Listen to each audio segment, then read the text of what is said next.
22h16 sur Europe 1, c'est l'invité d'Europe Nuit et vous recevez Pierre de Villeneuve, la directrice de recherche au CNRS et au CEVIPOF, Janine Mosus-Lavaux, auteure du dictionnaire des sexualités chez Robert Laffont et de Guerre des sexes, stop chez Flammarion. Bonsoir Janine Mosus-Lavaux. Bonsoir. Merci d'être avec nous dans Europe Nuit. Le droit des femmes, la question des inégalités, c'est votre domaine, vous suivez ça depuis longtemps.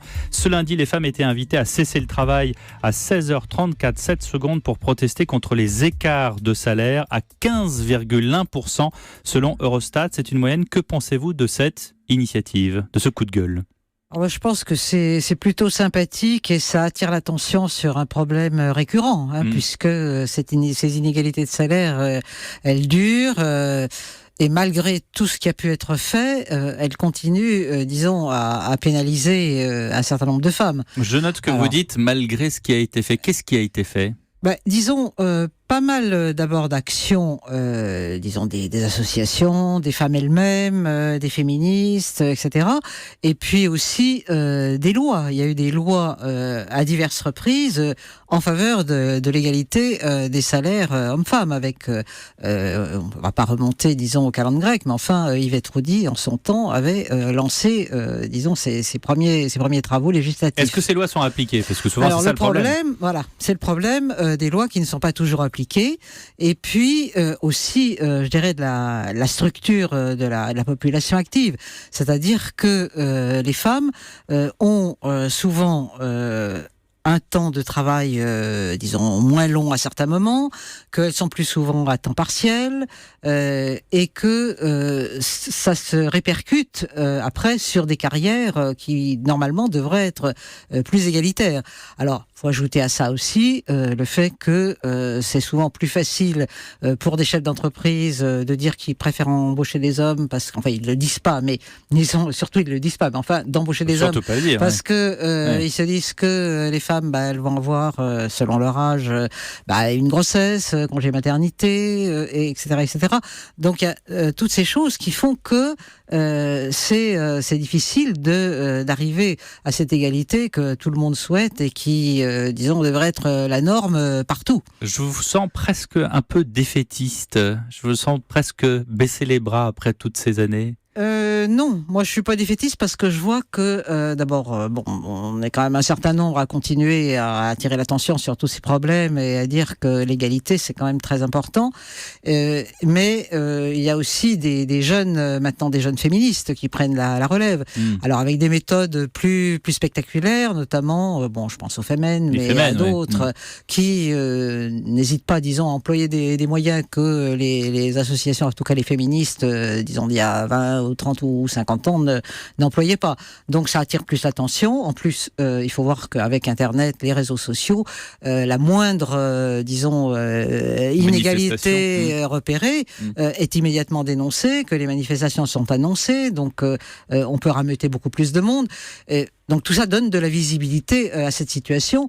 Alors, ce qu'il faut espérer, c'est que ça se résorbe quand même assez rapidement, ces inégalités.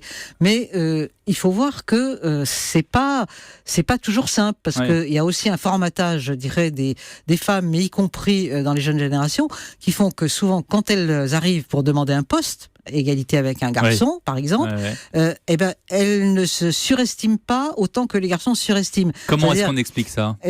Parce que je pense qu'il y a encore, malheureusement, une espèce de conditionnement, comme quoi les femmes doivent un peu rester à leur place, doivent pas revendiquer autant que... Alors qu'un garçon qui demande un poste, il dit « je veux tant ». Et on s'aperçoit que souvent, les femmes disent « je veux tant », mais moins que ce que le garçon a dit. Il y a bien quelque chose qui montre que elles ont intégré, même jeunes, même élevées dans un milieu mixte, plus féministe, plus égalitaire, elles ont aussi intégré des espèces de freins comme ça. Alors ça, il faudrait que ça disparaisse. Alors, mais ça, c'est dans la culture de chacun, et j'allais dire dans l'éducation des familles. Oui. Mais justement, c'est difficile d'intervenir dans les milieux privés. Mais par l'école et par, disons, tout ce qui se passe autour, que ce soit les médias, que ce soit les réseaux sociaux eux-mêmes, où beaucoup d'acteurs et d'actrices interviennent justement pour expliquer qu'il faut aller vers plus d'égalité, ça devrait quand même progresser plus vite. Mais c'est vrai que Alors, c'est vrai que la France est aussi dans une situation peut-être plus favorable aussi que d'autres pays. De ce point de vue-là, il faut aussi le reconnaître. Parce Pourquoi que, on prend un exemple. Par exemple, en Allemagne, Oui. ce qu'il y a eu à un moment qui était quand même assez horrible, il y avait des jeunes femmes qui arrivaient dans des entreprises pour demander un poste avec un certificat disant que elles s'étaient fait stériliser, qu'elles n'auraient pas d'enfants, donc on pouvait les embaucher aussi bien qu'un mec pour être en disant en tout cas on pouvait en compter sur elles puisqu'elles n'auraient ni grossesse ni absence pour maladie d'enfant et tout ça. Bon, c'est quand même assez horrible, je considère comme attitude, mais contraint par une société. On n'en est pas là, heureusement, et j'espère que ça ne se produira jamais. Et espérons que l'Allemagne a évolué sur ce point Et que l'Allemagne évolue aussi, mais c'est vrai que c'est moins, c'est un pays plus conservateur du point de vue des relations hommes-femmes et de la conception de la famille. Mais en France, en tout cas, on est plus avancé, même si on n'est pas encore, malheureusement, dans une situation de totale égalité. Vous parliez du discours des féministes et notamment des Femen. On a dit que, et la question s'est posée, le débat d'ailleurs s'est posé sur la table, on en a parlé à Europe 1, que parfois on était obligé d'en venir aux mains, de casser. Ça a été le cas notamment de manifestations sur le travail. On s'est posé cette question, nous journalistes, nous observateurs, est-ce qu'il faut en venir aux mains, il faut casser pour se faire entendre? Est-ce que les Femen aujourd'hui ont un vrai rôle, c'est-à-dire qu'il faut en venir à faire ce que font les Femen pour faire entendre la parole des femmes? Alors, il n'y a pas d'autre moyen? Je pense qu'il faut utiliser tous les moyens, y compris des moyens, je dirais, plus soft, mais c'est vrai que... Alors ça, c'est le discours de Clémentine Autain, de Caroline Fourest, de gens comme ça. Voilà. Mais il faut reconnaître aussi que les Femen ont attiré l'attention sur des sujets, notamment parce qu'elles transgressaient beaucoup, sur des sujets tabous, et qu'elles ont utilisé des moyens, effectivement, que tout le monde n'est pas prêt à utiliser, la nudité, montrer leur sein et tout ça. Bon, c'est... Après tout, pourquoi pas? Je veux dire, elles ne font de mal à personne, d'une certaine façon. Alors, elles ont cassé peut-être une fois un crucifix ou deux ou trois choses comme ça. Mais enfin, comme dirait Jacques Lang, il n'y a pas mort d'homme. Je disais tout à l'heure, je posais la question si on était au 21e siècle. Nous sommes en 2016. On en vient encore, vous et moi, à parler de ça. Quel a été le rôle des gouvernements successifs? Vous parliez d'Yvette Roudy tout à l'heure, mais comment est-ce qu'on a réagi au pouvoir? Quelle a été l'attitude des présidents de la République, de Valéry Giscard d'Estaing, de François Mitterrand, de Jacques Chirac? Comment est-ce qu'on réagissait au plus haut de l'exécutif à ces questions-là? Moi, je crois que pour traiter ça, pour répondre à votre question, je pense qu'il faut... distinguer, je dirais, entre la droite et la gauche.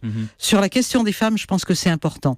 Parce que, disons que pour la gauche... Le clivage est très présent. Je fais vraiment un résumé très rapide. Très rapide. Je dirais que la gauche, son étoile polaire, c'est l'égalité. Alors, ça a été égalité des classes, des races, et puis c'est venu après égalité des hommes et des femmes. Alors que, à droite, on est plus, je dirais, dans une conception d'une société où il y a de la hiérarchie. Alors, c'est pas dire que on considère qu'il y a des inférieurs, des supérieurs, etc., comme on a pu le faire pour d'autres sujets, notamment au moment de la colonisation. Mais il y a quand même ces deux choses, c'est-à-dire que la gauche serait plus dans une horizontalité, tout le monde devrait pouvoir avoir les mêmes chances, etc. La droite, plus dans une verticalité de la hiérarchie. Sans distinction homme-femme ou quand même? Justement, alors avec les hommes, les femmes, à droite, c'est pas exactement la même chose, c'est-à-dire qu'on vous dit, ils sont complémentaires, c'est le discours de la droite, ils sont complémentaires. Alors qu'à gauche, non, c'est plutôt égalitaire, et donc moi on je les vais met plus au loin. porte-à-faux, on les oppose. Et moi je vais plus loin, je dis, les hommes et les femmes sont interchangeables.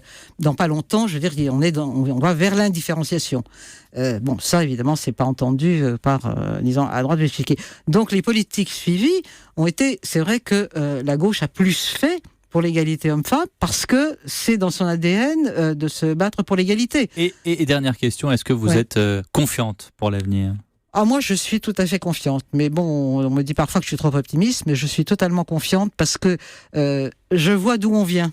C'est peut-être ce que ne voient pas les plus jeunes de mes collègues féministes ou de mes amis féministes, parce que elles voient des inégalités, elles voient des choses qui les offusquent, et heureusement, et elles se battent pour les faire disparaître. C'est très bien et bravo, et il faut le faire et continuer à le faire.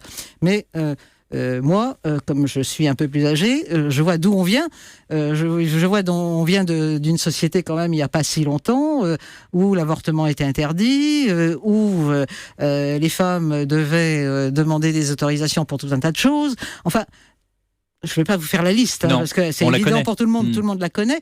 N'empêche que quand on voit d'où on vient, je pense qu'on mesure aussi qu'on a fait des gros progrès et qu'on va en faire encore plus dans pas longtemps. Merci beaucoup, Janine Mossus-Lavaux, d'avoir été avec nous dans Europe Nuit.